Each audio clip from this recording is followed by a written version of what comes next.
You are soaring flight of imagination, saturated in the movable. Removable, no excuses. You're breaking all the rules. You are brew, composed in shea butter, peppermint and honey black soap. Nas lifeline inscribed in palm, unconventional, standing 20 feet tall. You are 1969 in the syncopated. Improvisation to the metronome. You chasse too. You allow your voice to ripen before time signatures expire in measures. You origami chords. You are where 30 shakes hands with adolescents realizing you just hit puberty. Watch as red clay seeps through pores building pyramids past prime. You are prime at 44. All brass, double bass, 2 drummers, 3 electric pianos, and percussionists all saying forget it at once. Hey, hey, hey, y'all. And we are here back for another episode of All About Our Liberation, the podcast that happens on the first and third Mondays of every month. Look here, I cannot believe we're in the third week of December. 2026 is almost over. But I am so excited to be joining y'all here today. It has been a long 2 weeks for me, but I am so glad to be bringing my girl to the stage with us to have the most beautiful conversation. So if y'all don't already have your people in the room, you know what I'm about to tell you. Go ahead and get them here. Tag them, get them in the room, because I promise you this conversation is going to be worth it. Every conversation that we have is going to be worth it. So I already see Teresa, you were in the building. What's up, Teresa? I see you over there in YouTube. I see Reflective Wisdom 6741. I feel like I should know who that is. But it said, hey, Heather and Joan. But Tony. See, hey, Tony. Tony's here. I'm so excited that you're here. Make sure y'all get some more folks in the room. Make sure to like and share and bring all the comments that you have with you in this space, because this is about us having a conversation together. So I can see the comments. I can address them. Might not be able to type, but I can see you here, right? So I appreciate y'all for being here with us today. If you don't know who I am, it is your girl, Heather Byrd here, founder, visionary, and CEO of Byrd's World and Byrd's World Publishing, where we are on a mission to empower individuals, especially women of color, to write and publish their brilliance so they can turn their messages into movements. All right. This is not just about writing books and being on stages, right? And today I'm excited to be able to invite you to All About Our Liberation, the podcast, as we work collectively to reclaim and rebuild our way back home. This podcast is inspired by the upcoming anthology that we are now extending the conversation so we can transform not only on the page, but in person. Together, we will create permission to write, to rest, and to remember who we were before the world got its hands on us. So get your people in the room. I'm telling you this now. Make sure you are tagging them. You are sharing this episode, and make sure to leave a comment so that I know where you are coming from. Let us know where your feet are planted. All right. But before we get started, I would like to send a shout out to the network that has made all of this possible. If y'all know me, y'all already know I got several things going on and I'm juggling a lot. And I am just so thankful for the network bringing me on board that's making All About Our Liberation, the podcast, possible, right? And for us to be able to continue to have this conversation. So I would like for us to take a second and introduce you to the Female Solution.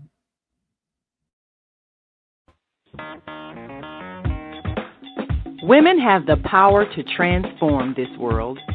We can end crime and violence if we all agree to do one thing: share. Let's share our wisdom, share our time, share our talents, share our finances, but most of all, let's share our love. This is the Female Solution. All right, y'all, and we are back. I'm so excited to be here with y'all. Be here with you all today. Before we get started, one of the things that I love to be able to do with folks is to make sure that we have the opportunity to ground ourselves, to create space to pause, and to really honor our ancestors and their wisdom along with our own that we've been able to gather, right? So take a pause from tagging other people and from getting them in the room, right? And if you are in a good place, if you're driving, it's not a good place, just as an example. But if you are in a good place, I would love for you to kind of just get yourself situated. And I know I'm burning one of my favorite incense called Black Woman. Oof, smells so good. Shout out to Cultural Connections in Chicago. Um, and what I would love for us to do is just create space for us to be still. So if you're lying down, I encourage you to lie all the way down. If you are sitting and your back is up against something, just allow whatever that is holding you to fully hold you. And if you feel comfortable enough, I would love for you to be able to close your eyes. And I want you just to take notes for a second of what your body is doing, how it's feeling, where some of the tension might be, where some of the joy might live, how things might be dancing in your body. And I would love for us to take 4 breaths together. So the first breath is going to be a regular inhale through your nose and exhale out through your mouth. And then the 3 following will be just a little different. So if this is your first time joining me, I want you all, for those last 3, we're going to inhale together. And then we're going to exhale out with a deep hum. And I want that hum to take up space in your body, in your place of residence, in your car with your eyes open, right? But I want that hum to be able to resonate through your body. Hums are healing. And we have the tool to be able to begin to heal our bodies from all that it's gone through and all that it's holding. So let's go ahead and take a nice deep breath in together. And let's exhale out through our mouth.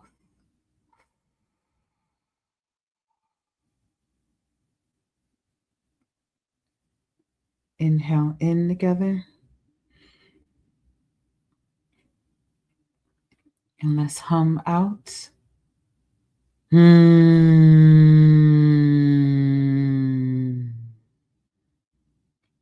you're in public or in your home and someone's looking at you like what's going on, invite them to join in the hum. Inhale in together again. And let's hum out.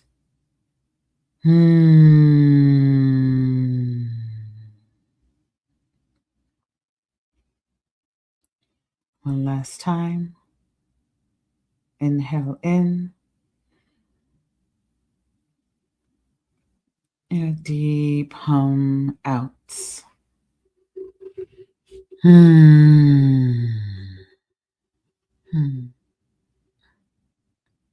Allow that hum to settle in your body. Whenever you're ready, you can go ahead and open your eyes. There's absolutely no rush. Because as you are taking note of what your body is doing, as we're taking this pause, right, as we're grounding, I want us to think about a particular quote that I pulled for today that I would love for us to think through collectively, right? So if you were in this chat, I see you, Catherine. Welcome, my dear. Hey, I see J.R. Mackey's in the building. See y'all over there on YouTube. If y'all are there with us, and there will be more to come, I would love for you to think about today's quote by Bell Hooks. I believe that this quote really grounds us in the practice of slowing down enough to name what we already know in our bodies and in our breath. And that's going to be setting up the conversation for today, right? So for today, our quote by Bell Hooks is, "The act of writing is the act of naming what we know." The act of naming is the act, the act of writing is the act of naming what we know. I'm going to put that at the bottom of the screen so that you all have an opportunity to see it, because I know I am a visual learner. And I want you to kind of take that quote in. The act of writing is the act of naming what we know. And I also want us, as we are taking in that quote, I want us to think about the question, what part of your story is asking to be named so it no longer has to stay buried? And say it again. What part of your story is asking to be named so it no longer has to stay buried? All right. So for all my visual learners out there, here you go. There is the question. I'm going to give you the opportunity to let that kind of sink in a little bit. Hey, Jano. Welcome, Jano. I'm glad that you're here. You're in the car, but not driving. All right. Good. Safety first. So I'm going to let that kind of settle in your bones a little bit. We're going to take a quick commercial break. So I know I am going to drink my water. Stay hydrated, y'all. Grab your tea, grab your water, put some lemons in it. We're going to take a quick commercial break. And when we are back, y'all, I get to introduce our guest. And we're about to have one hell of a conversation. All right, y'all. So we'll be back in about a minute and a half. So go ahead, grab your drink, and we'll be back in a second. See y'all in a little bit.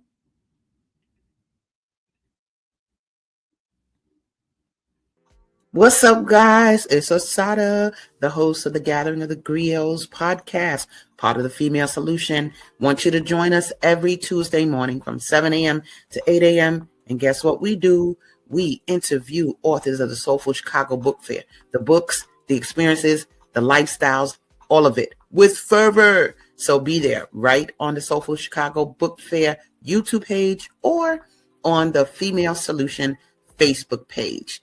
We look forward to having you and all our literary essence. Peace. Welcome to Master Force with Mushim Suit. Join us each week on Thursdays at 7 a.m. Central, live on Facebook and YouTube on the Female Solution page.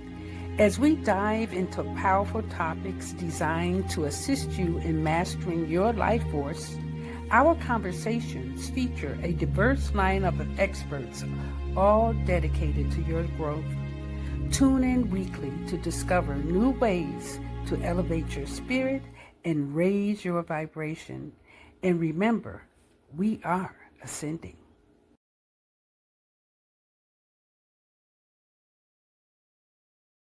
All right, y'all, and we are back. Look, the incense is incensing. We are flowing here. Make sure y'all check out the other sisters in the Female Network and the other shows that happen Monday through Friday, both at 7 a.m. and 7 p.m. You can catch any of the amazing conversations that are taking place. And we are just one of them that are here. So again, shout out to the Female Network for having us. It's official, y'all. We are back. I know y'all like, where's the guests? Heather, these commercials went to, I'm not here for you. Well, maybe you are. And I'm thankful that you were here, right? But for all the folks that I see who are here in the room, I know y'all are also here for our guest, right? So welcome back to All About Our Liberation, the podcast. Again, where we work collectively to remember, to reclaim, and to rebuild our way back home. So get your people in the room, because this is about to be an amazing conversation. Because now it is time to welcome our guests for this episode, y'all. I know y'all are feeling it. If y'all are feeling it, can I see it in the chat? If y'all are excited, can I see it in the chat? Can I see y'all? Let me know if you are excited to bring this guest to the stage. While y'all are warming up your fingers and getting ready, type yes in the chat if y'all are ready for this guest that's coming up. I am super excited because her bio is something that brings me so much joy. Jojo! Hi, Jojo. I'm glad you're here. Hey, Teresa. Woohoo! Look here. We got the chat. The chat is doing its thing. I am super excited for y'all. So I do this exercise with the clients that I work with, And one of the exercises that we do is to have folks write their Oriki. Shout out to Lovia Ajayi Jones and her book, Professional Troublemaker. In chapter 1, she talked about whose we are. And within that chapter, she talks about how important it is for us to get back to our Orikis, praising of head and mind, right? I like to call it our badass mantra, because there are some days we forget who we are and whose we are and all that we have accomplished. So with that being said, I am going to read to you our guest's Oriki. All right, y'all. We are going to be in celebration today. All right. So to get us going, she is Joan, second of her name, daughter of Hyacinth and Joe, granddaughter of Rosa, from the house of Baylis and Edwards in Jamaica. Hailing from London, she is a fierce world traveler, comfortable in any land, sassy speaker of any tongue, master communicator. All hail this badass beloved queen. Channeler of courage, faith, and creativity, her golden pen writes tomes of truthful tales for all to enjoy. Fear her if you terrorize, exploit, or disrespect other beings, because she is a superwoman of justice and slayer of all evildoers. As an exceptional educator teaching lessons of enlightenment to babes and elders with ease. Heads turn when people hear the magical, melodious words she speaks in 3 languages. They can't believe how talented she is. She can. Wise beyond her years, she's been to this planet many times before. Nothing surprises her, but her heart aches from the wounding of humanity. So she's here to heal. She's here to heal the world, starting with herself first. Y'all, if that didn't get you excited, I don't know what will. So let's go ahead and get our hands together, all the celebrations, get in this chat, and help me welcome Joan Edwards to All About Our Liberation. Hey! Hey! What's this Oriki, boo? Like, I've not had like somebody read it to me before, so that's really edifying. That fills me. Okay, I'm like, all right, let me fill in that. Oh, tell me a little bit more. Like, to hear someone else speak the words that you wrote. How does it land? So, it's such a personal endeavor to write. And particularly for me, my journals were my friends. So it was just me and my journals talking. It was just me. And so the Oriki, you'd encourage us to write it. And I was like, wow, I need to really channel what I've been trying to tamp down. And so to hear you read it with just abandon, I was like, oh, wow, that's a reminder. Don't play small. Look here, we're not shrinking anymore. No more shrinking. Like, we have the opportunity to take note of all that we have done and all that we've had to be, wanted to be, all those pieces. And we get to show up differently. Yes. Absolutely. Because we are in spaces with people who see our brilliance and know that what we're writing is needed. So I thank you for always showing up, for always pouring into me, pouring into others, sharing your home with me. Like, we need another sleepover plan, like we do. All of this has been extremely healing for me. Absolutely. And it's very interesting hearing from others watch us interact and how they're watching in real time how we're healing each other. Yes. It's such a special thing, because when I moved to the US, which we'll talk about later, as a child, it was a very surprising experience. I thought that, this is me, my ego, that they would be like crowds, be like, here she comes, like, welcome, here's this girl. We love somebody with a good accent. Don't get me wrong. I had a beautiful accent. I was dressed up like, we came in our best, Sunday best. And people really didn't receive me the way I needed to be received. Let's put it that way. And so to be alive, one, and have the kind of reciprocal connection and friendship and support that I experienced with you and with the other sister resistors, it just buoys me. It buoys me. It you know, like a buoy. Buoys. Like, I heard something else. No, it buoys me. Like it helps me float. Like the Eureka, you reading it.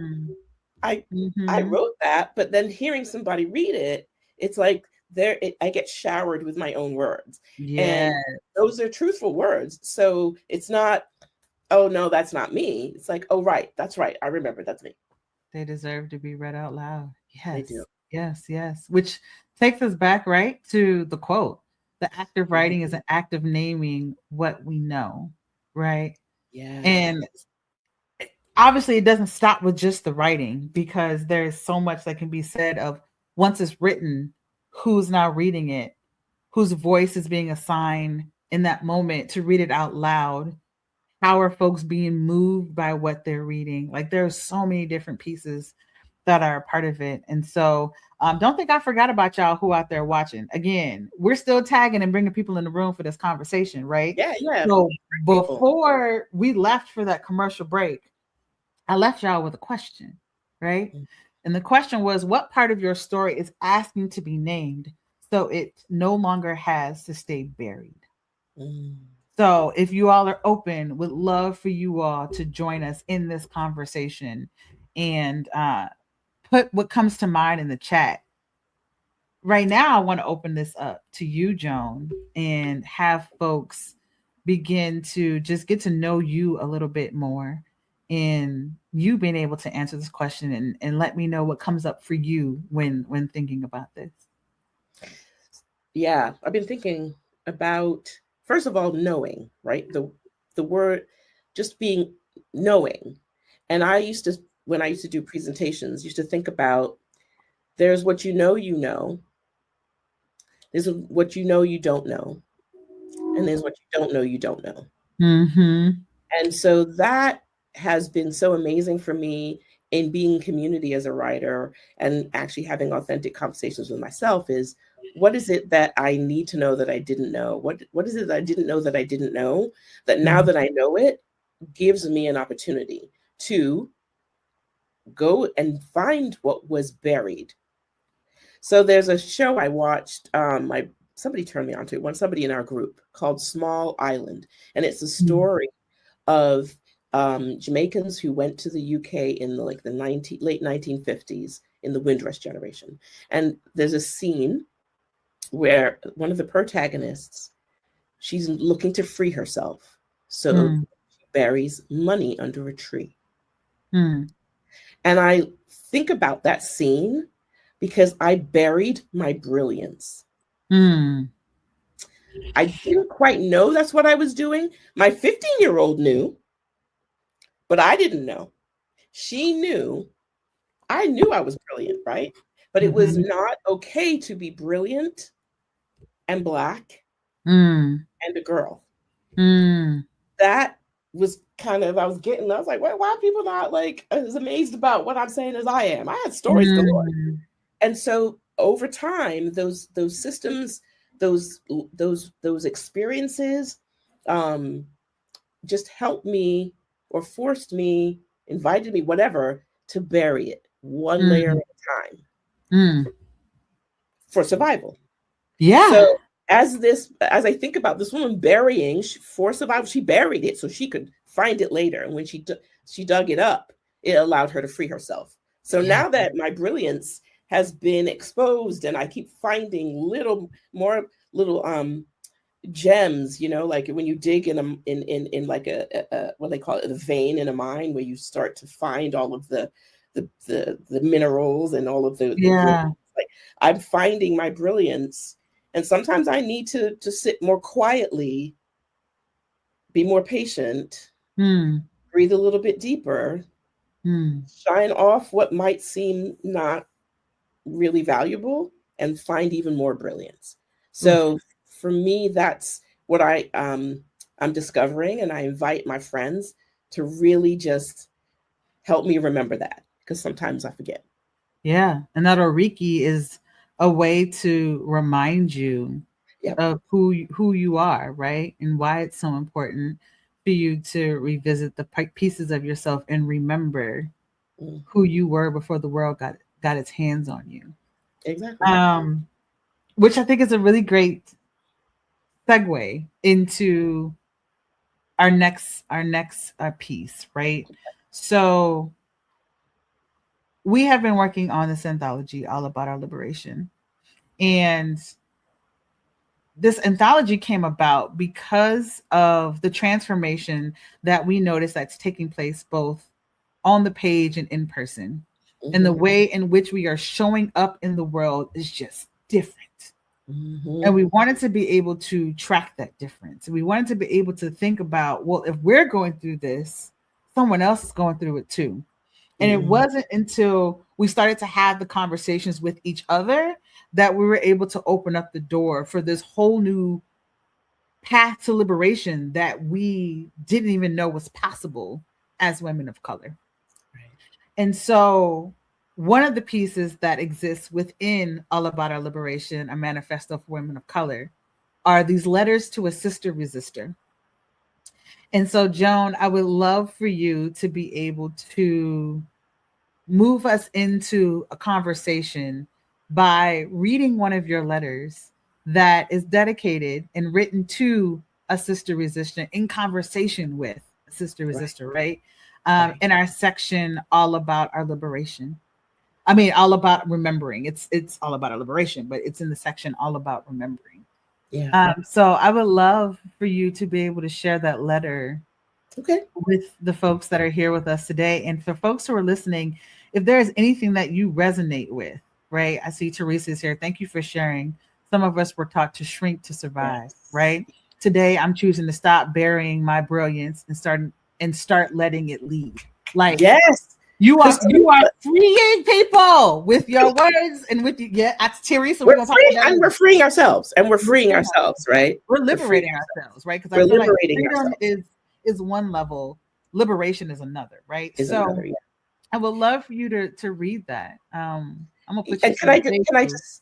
And can I just say that, like, I love letter writing. I'm one of probably the few people that actually goes to the post office and orders the stamps. I'm the annoying woman in front of you who says, well, wait, besides the forever stamps that are flagged, what else do you have? People are like, let's go. I love writing letters, and I don't necessarily need to receive any back. I just like writing them. I like that process. So being invited to write a letter to a sister resistor within myself and sister resistors I have not yet met, right up my alley. So I will just launch right into it. This remembering has been really healing for me, because so much of this was buried under shame, under thinking nobody would want to hear it. So here we go. Dear sister resistor, one of the most precious possessions we are holding is our voice. The unique way we speak, our accents, our turn of phrases, and the way we angle our body language to communicate our thoughts. I realize this now as a woman healing from the urge to fit in and to be just like everyone else.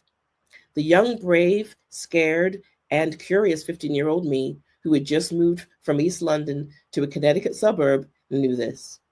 However, the issue is, how does a newcomer, a child of immigrants, make sense of not fitting in? How do you keep the flame of curiosity and the hope of making friends alive when peers don't understand why you speak with an English accent? I struggle to navigate each long day as a pride-filled teenager, acknowledging the need to sound just like those cool kids in class. They knew how to use language so people could understand them the first time they spoke. They moved easily from one code of speaking meant for the teacher and then seamlessly shifted into a language that their friends liked and respected. Not aligning with the standard image and sounds of a Black girl is so hard. This experience turned out too challenging for me to stay true to all of me. So I slowly and intentionally gave up my accent. At first, it was an intriguing exercise to see how many new American words I could remember to use in the correct context. It was rewarding to slip into the background a bit easier when my voice didn't trigger head turns and quizzical looks from sounding different. I understand now why I made that youthful choice to change my accent. I welcomed sounding like I was from the US and no longer belonging to where I was really from. Unfortunately, assimilation ain't easy on the soul. The thing is, the more I changed myself to fit the image of the cool American Black girl from Connecticut, the more I lost that witchy, confident, and bright-smiled 15-year-old from East London. While that part of me was not fully erased, I do twinge because I have to admit that I chose to lose a bit of myself while I still never fully fitted in. Can you relate? Have you compromised an aspect of your identity to be like others, to make them comfortable, or maybe to even become a bit less visible? I bet you have. I see you. And here's what I want to say to both you and to myself. Let's hold ourselves close with a tender heart as we continue to grow into who we truly are.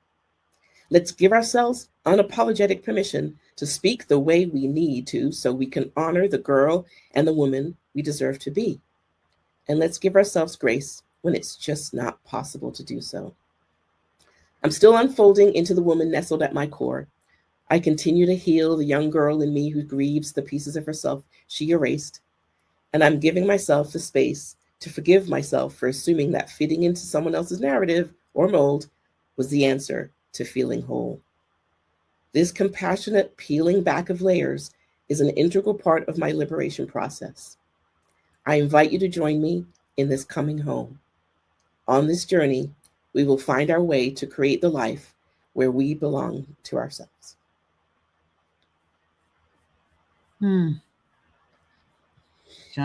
Ooh, gotta take a breath on that one. Look here. I think we all need to take a little bit of a breath. There's so much to unpack with this. There's so much to unpack. Before we take a quick break so that we can exhale a little bit more, right? I want to just put out here, Tony said, the letters I get from Joan always come exactly when I need to receive her reassuring voice. Yes. Right? J.R. Mackey. Thank you. Wow.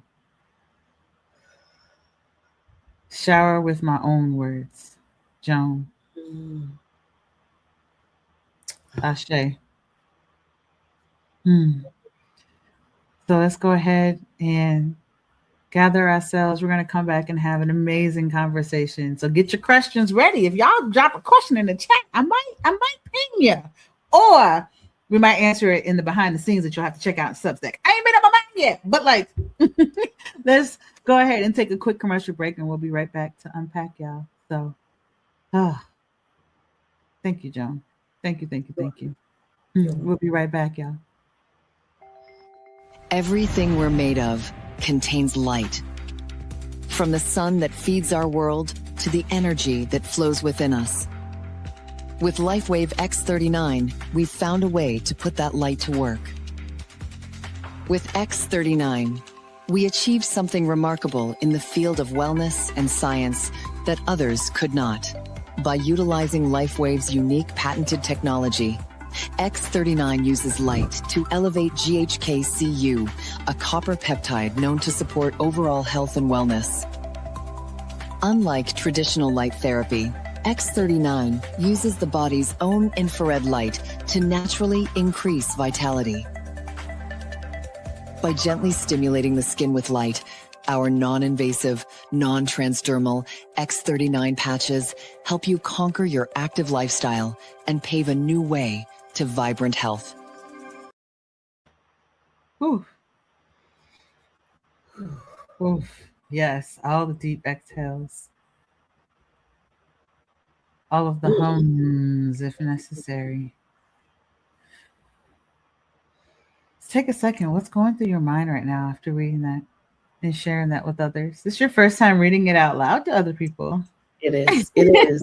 I have a picture of my 15-year-old up on my wall because she holds me accountable. Because she knew. I used to tell stories about her as if she were just a victim, that part of myself was just fitting in. And as I even read that letter, much like with anything that I write, I'm like, ooh, did I really erase it or was it just buried? And that was a huge thing that came up for us as we were like unpacking this, right? Like when you first wrote that, it was about erasure. It was. And then I asked the question, did you erase it or was it just buried? Because I feel like it's still accessible. And what's important about that is the world tells us that we are erased, that we're supposed to be erased, that we're supposed to disappear, that we're supposed to go away, that we're supposed to not be here. And what they don't realize, and I don't remember the name of the author to credit this to, but we are seeds. And so it was buried. My accent is buried. And I've just been thinking about how that 15-year-old really crafted her communication. That's a very different way of telling my story than I lost my accent. There's a difference. And what I feel is so crucial in the work that we're doing for this anthology in our community of Sister Resistors when we meet each day is to remind ourselves of what the truth is, not what they want us to believe. That's two different things. Yes. What's the truth? Not what they want us to believe. What I believed was I wasn't enough. I wasn't Black enough. I wasn't smart enough. I wasn't pretty enough. I wasn't I wasn't enough. And then there were moments when I was too much. What's really true is I am. And I have to give a shout out to my transformational coach, Dr. Mensima Shabazz, because our most recent conversation that we had was about the power of naming who we are. I am is just enough. It's the affirmation. Like when I pour into you, it's because I see the truth. You may not see it. You may not know it. You may not remember it. Yes. And then when I need it, you pour into me, especially when I'm stuck. We won't go there with that. In a kayak on the river. The whole story. Maybe we'll talk a little bit more about it. Maybe in the behind the scenes. When it's a whole story, but a great metaphor for just us writing, right? And what that looks like. Thank you so much for sharing that letter. We had the opportunity to share space with each other earlier this year. I literally bought a one-way ticket to Connecticut and did not know when I was coming back, right? So, there was a conference that took place, a couple of conferences and some other things that existed. And so I had a chance to just be in your presence. And there was a moment that where neither one of us are going to forget when we were in the kitchen and you were just zipping and zopping and moving. And I just put my hand on you and was like, Joan, slow down. And in that moment, I remember your shoulders. You inhaled, you exhaled. Someone says, I see you. You are more than enough, even in a kayak. Even in a kayak. So I got distracted. But like your shoulders started to relax, right? And there was a moment where you started to just take notice of something you've never paused long enough to realize. And so my question for you is, what happens when your body gives you the permission to actually slow down?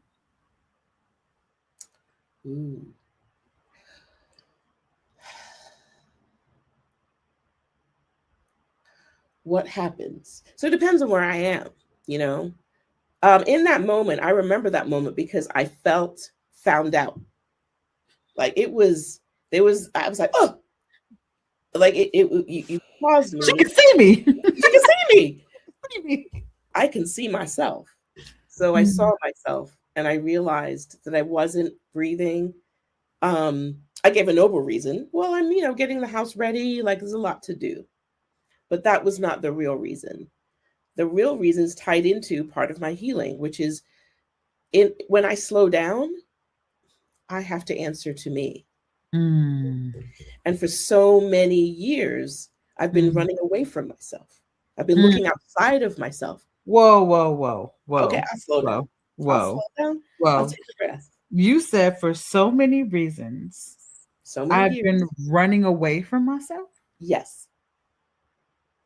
Yes.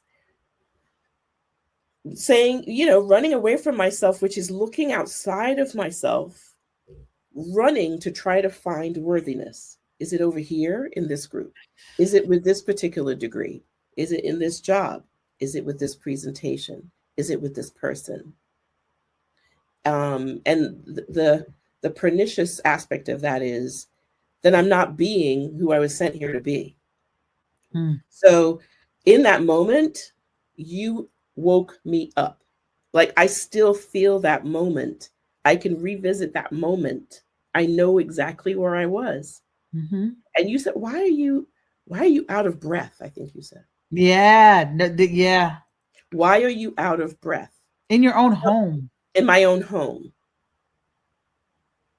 There was we had a moment of was it 2 episodes ago when Barbara was here? There was this sense of urgency that existed, that didn't have to exist, that we assigned to ourselves, that has us out of breath. Right. And coming back to when I slow down, thank you, Tony, for bringing that back. When I slow down, I have to answer to me. And when I answer to me, I might have to say, actually, I'm not okay with what you just said or what you just did or what's going on right now in this meeting, at this party, in this relationship. And I have to answer to myself, if I am not exposing and believing my own brilliance and saying I am, then I'm actually going to run away from myself, because the person's going to say, well, I don't know what you're talking about.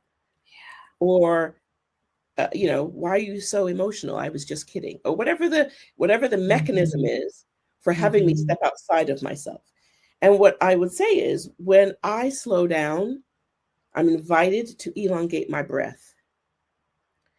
And when I elongate my breath and I land within me, that's when the response for the moment shows up. Response for the moment. It's your intentionality of your language that I really love, right? Because it's not necessarily that it's my response that's going to live on for forever, that I'm going to stick with, that I'm not going to take time to pause and analyze and, weigh the pros and cons for. It's in the moment. In the moment. And I get to own where I am in that moment and honor it by pausing and putting language to it. Yes. And I would say, folks, I'm a work in progress. Like, it's been years. Welcome to the club. Right. But it's been years that I have been breathing in the message that I need to be urgent, that I need to operate in a way that is not in alignment with who I am as who I am. It's been years. So here I am detoxifying from that and still learning about what were the rewards, I guess, that I need to, like when you want to give up candy, you want to give up something, it's like, what do I replace it with? And I'm still learning. What do I replace that urgency with? What do I replace that shallow breathing with? What do I replace it with? That is uniquely mine. And that's what fuels my writing. And again, I have to say, in case people don't hear this, I don't do this alone. The reason why I was able to and am able to discover who I am is I write in community, right? That's the key to this for me, is I write in community. We're supposed to be in community. Yeah. And it's when I'm in community that, Shauna will say, no, don't talk about my friend like that. Don't talk about my friend like that. Like, I will be corrected. I will be invited to come back to myself and go, oh, right, that's right. Yeah. Right. Or I will say something and it will allow another sister to feel seen, to slow down, to elongate her breath. When I did a lot of speaking engagements back in my youth, and I used to lose my voice. And it was someone, I can't remember who it was, but somebody who said, the reason why you're losing your voice is because you are shallow breathing. I wouldn't have thought that. Like I was panting through my presentations, and I was probably, somebody in the chat could probably tell us a little bit more, but in terms of the exchange of oxygen and the air passing over my vocal cords, in addition to the fact I've never hydrated enough, but as I take a cheers. That's something that still sits in my consciousness, that an elongated breath allows me to be present to me, and then we will move. Then I will move. Oh, Joan said, Joan, you have such powerful stories and clear reflections. Thank you for being so generous with your sharing. Ooh. Pam threw something in here as well. So many of us design our lives around the whims of others. Just saying I am, and can bring us back to ourselves, right? Yeah. Like, yeah, and I think this is for me. What legacy do I want to leave for my daughters, for other young people who I have been invited to be in community with, or just other people? Yeah. What legacy do I want to leave? The legacy of somebody who is running around all the time and doing things for the whim of others. There's narratives around that says that we're supposed to do that or I'm supposed to do that as a woman. I'm supposed to do that as a mother. I was supposed to do that as a wife, right? Like, of course. And that's where you'll find your satisfaction. And then someday, magically, you'll be happy. Outside of yourself. Outside of myself. All those things are outside of yourself, right? It's not true. When you think about uncovering, like, is unburying a word? I'm going to say it is. The act of unearthing. Unearthing. I was like, that's not the word. Unearthing. Oh, those sound good too, though. Okay. Like thank you for the validation. When you are unearthing and rediscovering who your 15-year-old self truly is, first of all, I just want you to take note of that smile. As soon as I said that, your entire being lit up. Like your whole face is like you love her, you miss her. I do. Right? So what are some pieces that you wouldn't mind sharing with folks that you have uncovered, that you've unearthed in community, right? Through your writing. So go look for it now. You said go look for it now. Mm-hmm. Wait, are you saying like a piece or like a piece, as in what pieces are you discovering? Like not necessarily. Because I was like, oh my gosh, what? No. Here's one piece that I was, and you inspired me this when you talk about your journaling, because I love you too, Cassie. I was writing a story about my 15-year-old as if she was only a victim in so many ways. A lot of things happened to me when I moved to the US that were pretty traumatic. And I kept focusing on those stories.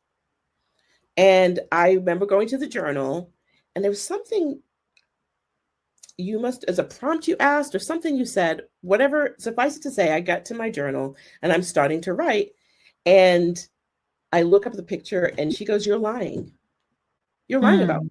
So I was like, okay, what do you want me to know about you? And what she said was essentially, you keep making it sound as though I was weak. I'm the same girl that's the woman you are today. Yo. Do you remember that moment in Viola? Did you read Viola Davis's Finding Me? I did, a long time ago. Do you remember that moment in the memoir where she talked about having this conversation with her therapist, and she was talking to her younger self, and she was talking as if her younger self was a victim, and she was like, "You forgot, I'm strong. I'm the reason why you were here." Like, facts. So that was a huge epiphany for me. Talk about uncovering, talk about like unearthing. I've had to shift how I see myself from my foundation, from that really pivotal moment, because I had storified it in a way that actually was very reductive and fit this common trope we like to have about, the poor immigrant comes and it's really, really awful. And that's not capturing at all one iota of what has made me who I am today. Like it's almost like I have to sit quietly and breathe to rediscover and reacquaint myself with who I was, because I was spending some time surviving, right? It's hard to move. It's hard to be new. It's hard to that wasn't a small move either. That was a small move. Huge move. A huge move. And I'm the eldest. And so there was nobody ahead of me to make sense of things. And so what I am becoming aware of now is I have an opportunity, one, to heal her, to listen to her, to honor her, to integrate her. I'm sure my therapist is like, thank God. Like, oh, yay, integration. Yeah, because I feel like there's, I discovered that my 15-year-old was mad at me because I was lying about her. I was lying about myself. And that it was a shameful story. Yeah. And again, that's running away from myself because that pleased other people because it fit, like, the played out narrative. But going back to my brilliance, to say, if I had, and I can say that my 15-year-old is badass. She is amazing. I am amazing. And it's not from a place of no one else is. No, not at all. It's listen to me. I matter. And guess what? I matter to myself. For all of us. Yeah. Right. I matter to myself. That's what is going to be contagious and ignite the room. Right. Because if I matter to myself, I'm going to do what is really honoring to myself, which means people have permission to do that for themselves. Yes, for integration. Welcome. Yes. Welcome the whole self home. My goodness, there's so much that we can talk about. Right now, I am holding closely breath. Yeah. I'm holding closely the pause. I'm also holding closely, you said something that I definitely don't want to skip over, is that when you were looking at that photo of yourself and there was a whisper, what I call the whispers. I said, why are you lying? You had space to be like, whoa, hold on. Like you acknowledged it, first of all. And then began to interrogate it and unpack it and unearth what was beneath it. And that takes work, right? So I just want to acknowledge you and thank you for doing that work, because the work that you're doing not only serves you, but it serves anyone you touch. Right? That includes your kids. There's a rippling effect. That includes the folks that you interact with at your job. There's a rippling effect. That includes all of your sister resistors. There's a rippling effect, right? That literally includes the person that you might stop at the park or at the bookstore, right? Like, like giving ourselves that bit of permission. If you've ever, Joan is someone who you meet in crossing that you didn't know you needed, that had you then sitting in your car and crying. You're like, oh, I didn't know. I needed to unpack my entire childhood. Like, you just, again, your language and your intentionality is so important here. And I just have to say that, like, so the layers that I have to unlayer, unpack, I don't know, like relayer, right? Those layers that have to come off, what it gets replaced with, or what it gets showered with, are the stories of the other women that I'm in community with. So Tamika Thompson is somebody who her book really spoke to me, and having an opportunity to really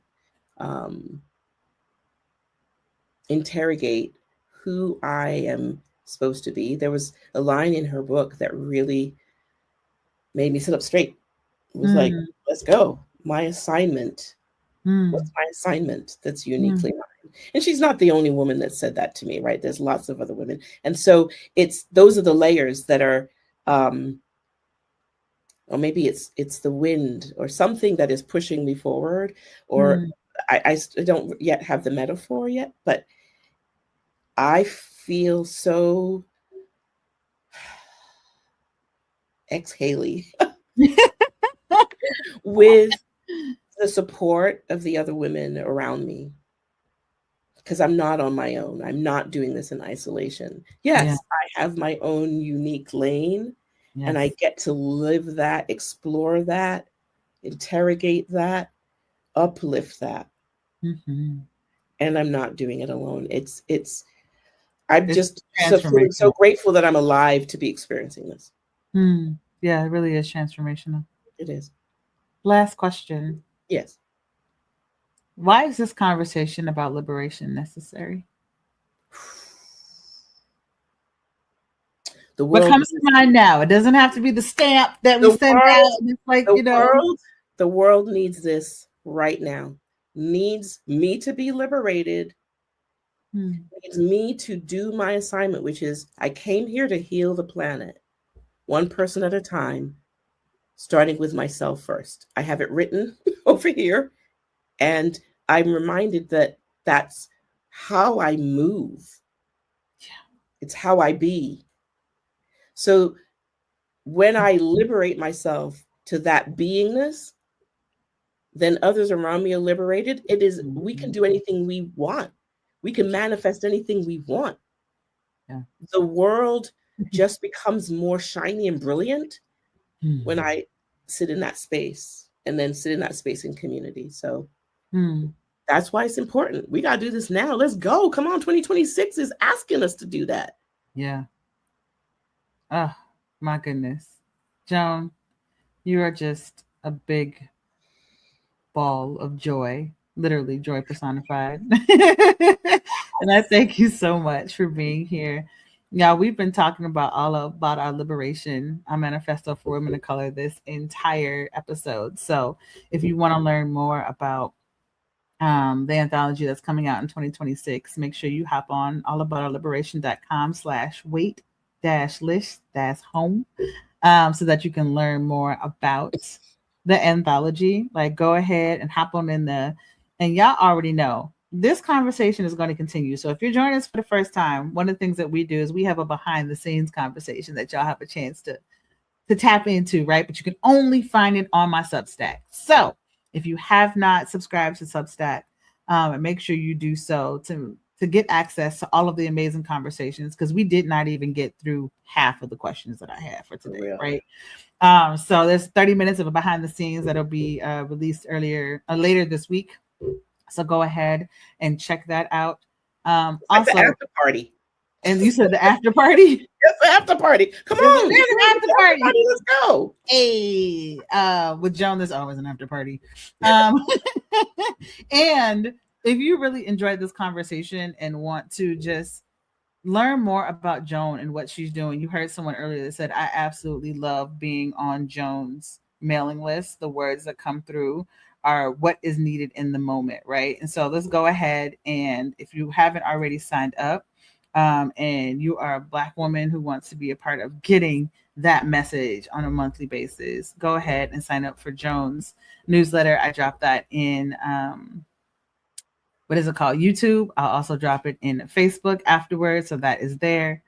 And Joan, and my also dear, just like other Black women, and the reason why it's Black women is because there's so little written for us, by us. And I was like, you know what?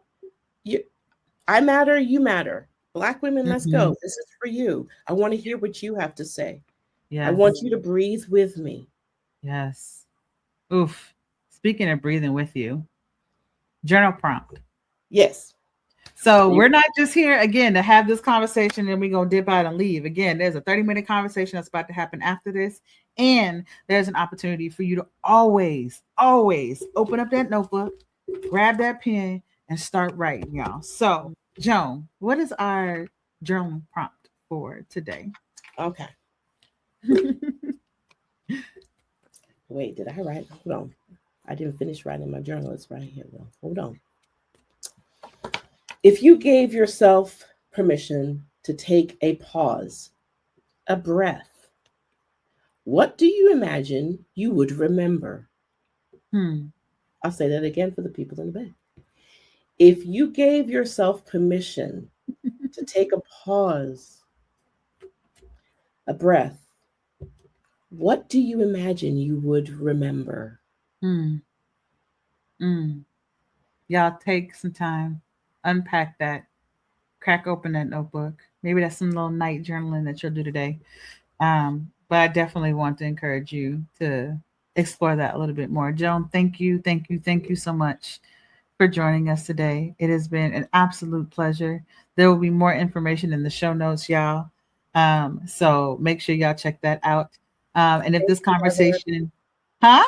Thank you. Thank you. You make it so easy to have this conversation. Always. Thank you. Always. You're always welcome.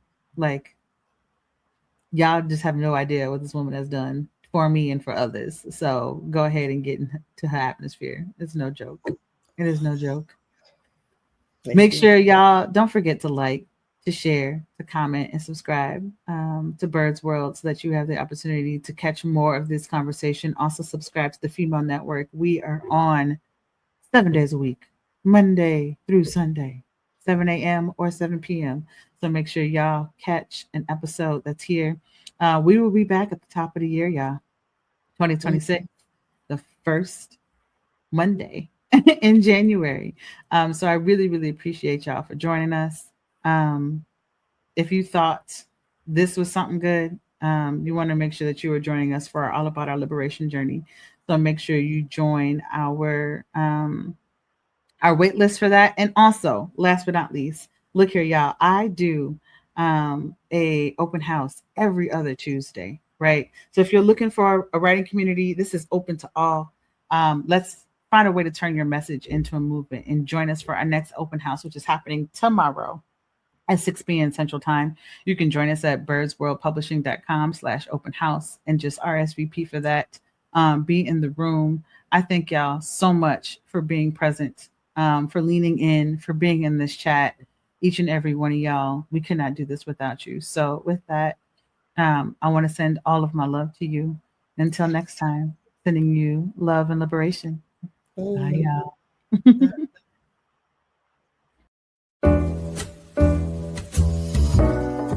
We've come to the end of our show today. If you missed any broadcasts, go to our website for the audio and video archives at www.thefemalesolution.com. On behalf of our team of radio hosts, I'd like to thank all of you who participated in today's discussions. And to our global family joining us from all around the world, we say thank you. To our family in China, xie xie. India, dhanyavad. Japan, arigato. Korea, kamsamnida. Russia, spasiba. Germany, danke. Poland, dziękuję. France, merci. Spain, gracias. Italy, grazie. Egypt, shukran. Ghana, madasi. Nigeria, eshe. South Africa, Ngiyabonga. Senegal, Jaref. Kenya, Asante. Israel, Toda. Pakistan, Shukriya. Afghanistan, Tashakur. Saudi Arabia and Palestine, Shukran. Assalamu alaikum wa rahmatullahi wa barakatuhu. Thank you, and may peace be upon you and the mercy of God and God's blessings.